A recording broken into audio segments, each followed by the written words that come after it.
Sometimes you might need a pick-me-up, a push in the right direction, some words that help put you back on track. This is the Learn, Develop, Live podcast with your motivational moment. Good morning! This is the Learn, Develop, Live podcast and your motivational moment for the week. My name is Chris Jaggs. I'd like to say thanks for being here, for downloading the episode, and giving me some of your time. I always appreciate every second. The speaker this week was at the top of his game, appearing in some of the funniest films ever made. The Mask, Ace Ventura, Dumb and Dumber, The Grinch, Liar Liar, The Truman Show, Bruce Almighty, the list just goes on. But unfortunately, it hasn't always been that good. Jim Carrey over recent years has involved in a lawsuit over a death, which was thrown out by a judge in court, as well as very well publicised mental health issues.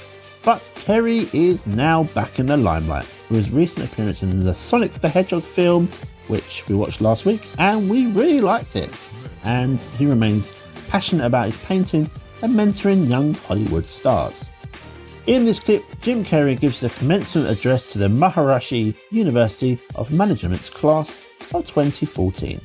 The University Board of Trustees also presented Mr. Carrey with the honorary degree of Doctor of Fine Art in recognition of his significant lifetime achievements as a world-renowned comedian, actor, artist, and author.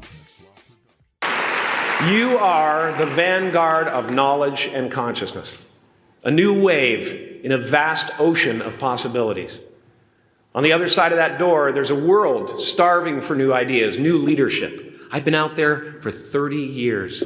She's a wildcat.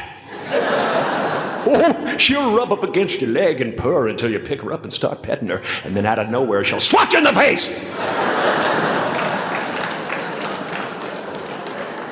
It can be rough out there, but that's okay, because there's soft serve ice cream with sprinkles. I guess that's what I'm really trying to say here today. Sometimes it's okay to eat your feelings. Now, fear is going to be a player in your life, but you get to decide how much. You can spend your whole life imagining ghosts, worrying about the pathway to the future, but all there will ever be is what's happening here, and the decisions we make in this moment, which are based in either love or fear. So many of us choose our path out of fear disguised as practicality. What we really want seems impossibly out of reach and ridiculous to expect, so we never dare to ask the universe for it. I'm saying I'm the proof that you can ask the universe for it. Please.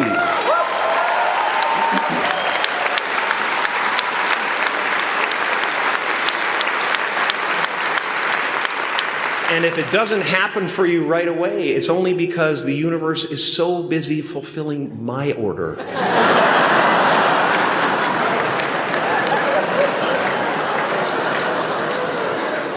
Party size! My father could have been a great comedian, but he didn't believe that that was possible for him. And so he made a conservative choice. Instead, he got a safe job as an accountant. And when I was 12 years old, he was let go from that safe job. And our family had to do whatever we could to survive. I learned many great lessons from my father, not the least of which was that you can fail at what you don't want. So you might as well take a chance on doing what you love.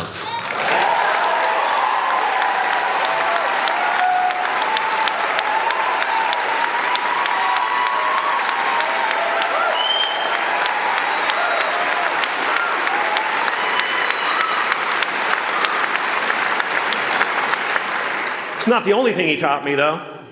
I watched the effect of my father's love and humor and how it altered the world around me. And I thought, that's something to do. That's something worth my time. It wasn't long before I started acting up. People would come over to the house and they'd be greeted by a 7-year-old throwing himself down a large flight of stairs. They would say, "What happened?" And I would say, "I don't know. Let's check the replay." I'd go back to the top of the stairs and come back down in slow motion.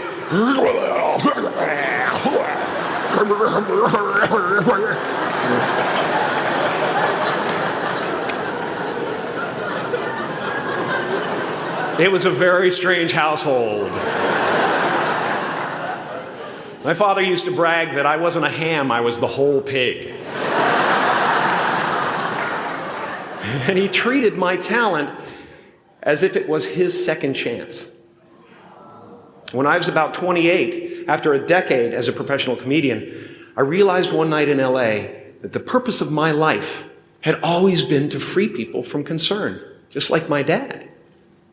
And when I realized this, I dubbed my new devotion the Church of Freedom from Concern. The Church of FFC.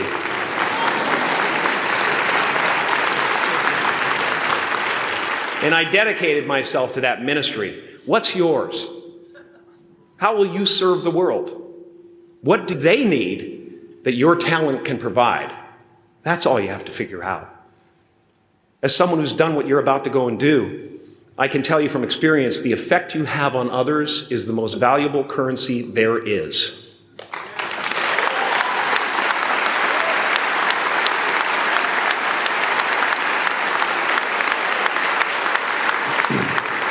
Because everything you gain in life will rot and fall apart, and all that will be left of you is what was in your heart. My choosing to free people from concern got me to the top of a mountain. Look where I am. Look what I get to do. Everywhere I go. I'm going to get emotional because when I tap into this, it really is extraordinary to me. I did something that made people present their best selves to me wherever I go.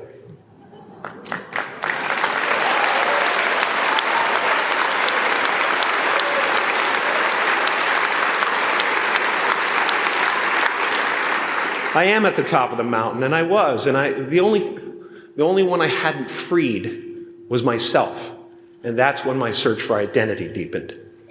I wondered who I'd be without my fame. Who would I be if I said things that people didn't want to hear? Or if I defied their expectations of me? What if I showed up to the party without my Mardi Gras mask and refused to flash my breasts for a handful of beads? I'll give you a moment to wipe that image out of your mind. But you guys are so ahead of the game. You already know who you are. And that peace that we're after, lies somewhere beyond personality, beyond the perception of others, beyond invention and disguise, even beyond effort itself. You can join the game, fight the wars, play with form all you want, but to find real peace, you have to let the armor go. Your need for acceptance can make you invisible in this world. Don't let anything stand in the way of the light that shines through this form. Risk being seen in all of your glory.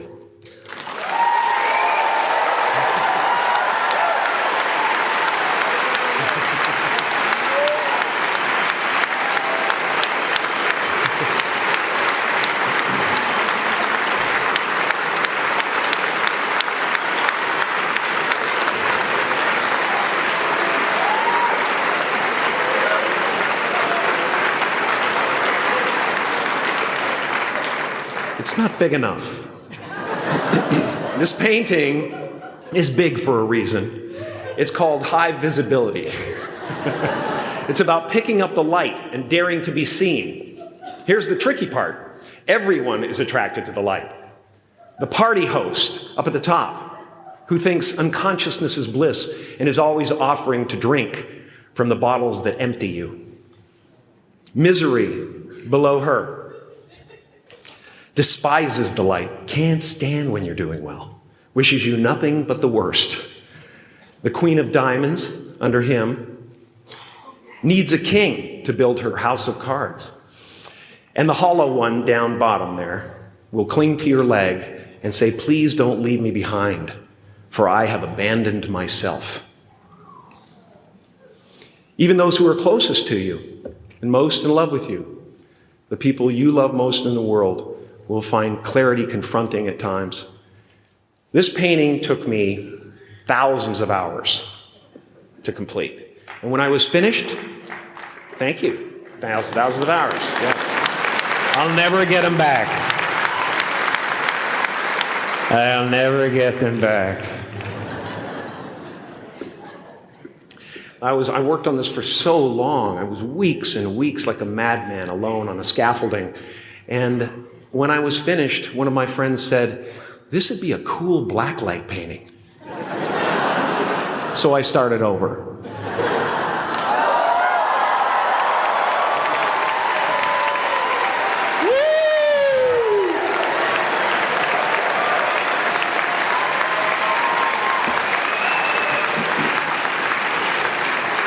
Welcome to Burning Man. Some pretty crazy characters up there, but better up there than in here. You know, painting is one of the ways, thank you. Painting is one of the ways I free myself from concern, a way to stop the world through total mental, spiritual, and physical involvement. But even with that comes a feeling of divine dissatisfaction, because ultimately, we're not the avatars we create. We're not the pictures on the film stock. We are the light that shines through. All else is just smoke and mirrors, distracting, but not truly compelling. I've often said that I wished people could realize all their dreams and wealth and fame, and so that they could see that it's not where you're going to find your sense of completion. Like many of you, I was concerned about going out into the world and doing something bigger than myself, until someone smarter than myself made me realize that there is nothing bigger than myself.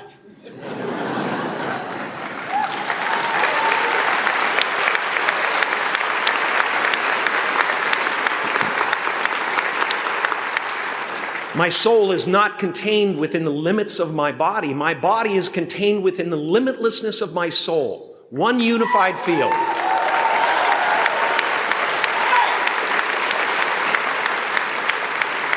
One unified field of nothing, dancing for no particular reason, except maybe to comfort and entertain itself.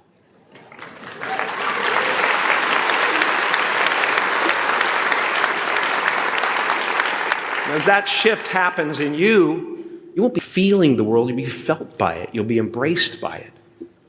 Now I'm always at the beginning. I have a reset button, and I ride that button constantly. Once that button is functioning in your life, there's no story that the mind could create that will be as compelling. The imagination is always manufacturing scenarios, both good and bad, and the ego tries to keep you trapped in the multiplex of the mind.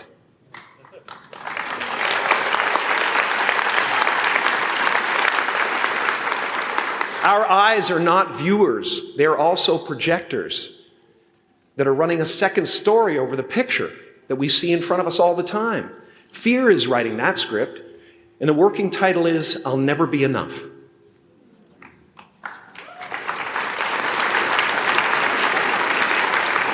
Now you're going to look at a person like me and say, "How could we ever hope to reach those kind of heights, Jim? How can we make a painting that's too big for our home? How do you fly so high without a special breathing apparatus?" This is the voice of the ego. And if you listen to it, there will always be someone who's doing better than you. No matter what you gain, ego will not let you rest. It will tell you that you cannot stop until you've left an indelible mark on the earth, until you've achieved immortality. How tricky is this ego that it would tempt us with the promise of something we already possess?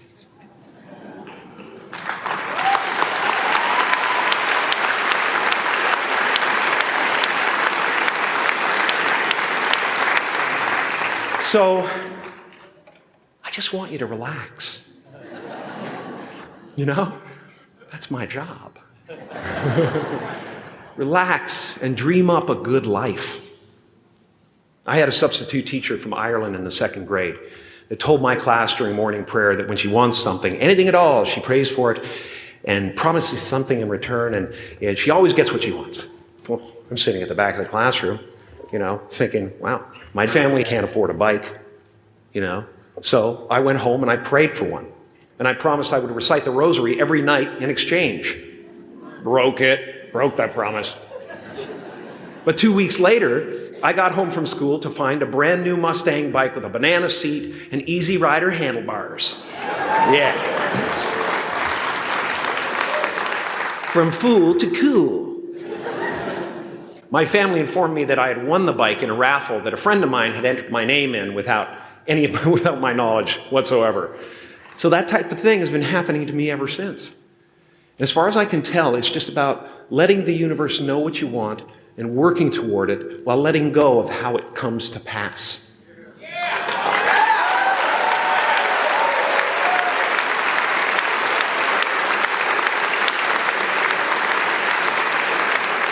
Your job is not to figure out how it's going to happen for you, but to open the door in your head. And when the door opens in real life, just walk through it.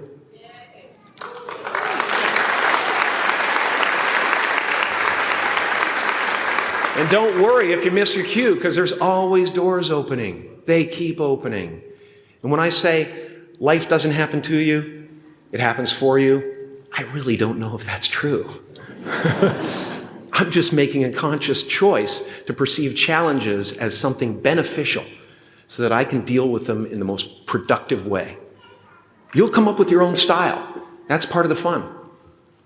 Oh, and why not take a chance on faith as well?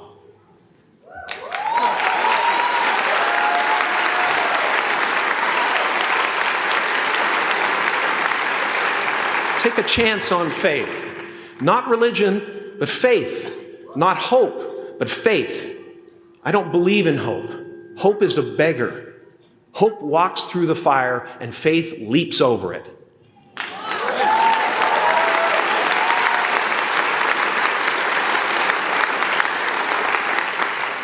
You are ready and able to do beautiful things in this world. And after you walk through those doors today, you will only ever have two choices: love or fear. Choose love, and don't ever let fear turn you against your playful heart. Thank you so much. Thank you, Dad. I'm so honored. Thank you. Welcome back. Now, I admit I love Jim Carrey, and he continues to bring smiles and laughter to millions around the world. And as he mentioned in part of his speech, his dad did lose his job, and Carrey, at the age of 10, took an 8 hours a day job after school to help support the family. At age 15, Carrey performed his comedy routine on stage for the very first time in a suit that his mum made him. Totally bombed it, but was undeterred. The next year, at 16, he quit school to focus on comedy full-time. He moved to LA shortly after, where he would park on Mulholland Drive every night and visualize his success. On one of these nights, he wrote himself a check for $10 million for acting services rendered, which he dated for Thanksgiving 1995. Just before that date, he hit his first big payday with Dumb and Dumber. He put the deteriorated check, which he kept in his wallet the whole time, into his father's casket. The secret here, like for so many others, is to never give up, and that is the same for you. Now, if today's episode has given you that missing inspiration that you've needed to kickstart the idea you've got, unlock the hidden talent you have right now, and even give you the trigger to kickstart your life, take control again, come over and book your call with me, your very own one-to-one 30-minute LDL power call, and we can discuss how we can get your life rolling. Book it now! Let's see what the Learn, Develop, Live method can do for you and the creation that you want to bring to life. Stop dragging your heels, stop suffering yet again for another day. Come over to ldlcall.com, find the ideal slot for you, and we will speak soon. As for now, I'll be back tomorrow with more. I hope you have a great day, and I'll see you in the next one. Thanks for listening. You can find more motivational moments at learndeveloplive.com, and we'll be back to inspire you again tomorrow.